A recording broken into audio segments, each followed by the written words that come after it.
គឺជាចការតឡងយកពីខែជើងបងប្អូនហើយមកជួបបងប្រុសលឺបាទបងប្រុសលឺទីតាំងរបស់យើងនៅខេត្តណាចការនៅខាងអូគូលអូគោលខេត្តសៀមរាបណាបងបាទខេត្តសៀមរាបបាទហើយចការបងបាញ់ឈុនប៉ុនបានដងហើយបាន3ដងបាន3ដងណាបងបាទបងប្អូននេះគឺសភាព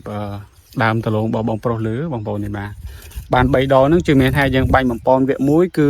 តឡងរបស់យើងអាយុ15ថ្ងៃទៅអត់បងបាទហើយចាប់ពីមួយខែទៅគឺយើងប្រើជាមួយនឹងជីពពុះអាហារមើលមកតឡងរបស់យើងបាទ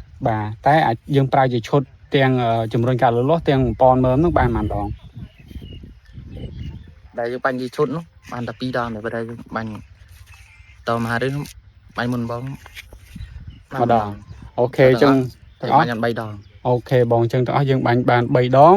ហើយនឹងបាញ់ជាឈុតបាន2ដងឥឡូវបងប្អូនមកមើលដងដើមបាទអាយុ2ខែជាងណាបងនេះគឺដងដើមគឺលូតបានធំធ្លោះល្អដើមរឹងមាំហើយជាពិសេសគឺស្លឹកឡើងបៃតងពេញឆ្ការហ្មងបងហើយដូចជាបងបញ្ជាក់ខ្ញុំថាយើងដូចជាខានត្រូវតែភ្លៀងយូរតែឡូវនេះមែនបងខាន20ថ្ងៃហ៎ខានទៅទឹកភ្លៀង20ថ្ងៃហើយបាទសម័យតែត្រូវទឹកភ្លៀងក៏ទៅភ្លៀងខ្លាំងភ្លៀងរឹងលឹមតិចតាមមានភ្លៀងខ្លាំងទេបាទប៉ុន្តែសភាពស្លឹកតឡងរបស់យើងគឺអត់ប្រែពណ៌ណាបងអត់ប្រែពណ៌បាទអញ្ចឹងបងប្អូននេះគឺជាទស្សនវិជ្ជាចការបងប្រុសលើជាស្ដាយបងប្អូនបាទតឡង2ខែជាងបងប្អូននេះតំទ្រុងណាបងប្អូន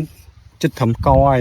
នេះដោយសារទឹកភ្លៀងអត់គ្រប់គ្រាន់ហើយត្រូវបានលឹមទេបើថាបើត្រូវបានជោគជាំគ្រប់គ្រាន់ទៀតតឡងនេះអាចស្ទុះលឿនទៀតបាទអញ្ចឹងអរគុណច្រើនបងប្រុសលើចាំមើលបងប្អូនចាំទស្សនាដល់គ្នាតិចទៀតខ្ញុំនឹងកាយមើលតឡងពីអ្នកបងប្រុសលើថាតឡងរបស់យើងហ្នឹងអាយុ2ខែជាងហ្នឹងចេញមើលបានប៉ុណ្ណាណ៎បងណាបាទអូខេបងប្អូនអញ្ចឹងទស្សនាទាំងអស់គ្នា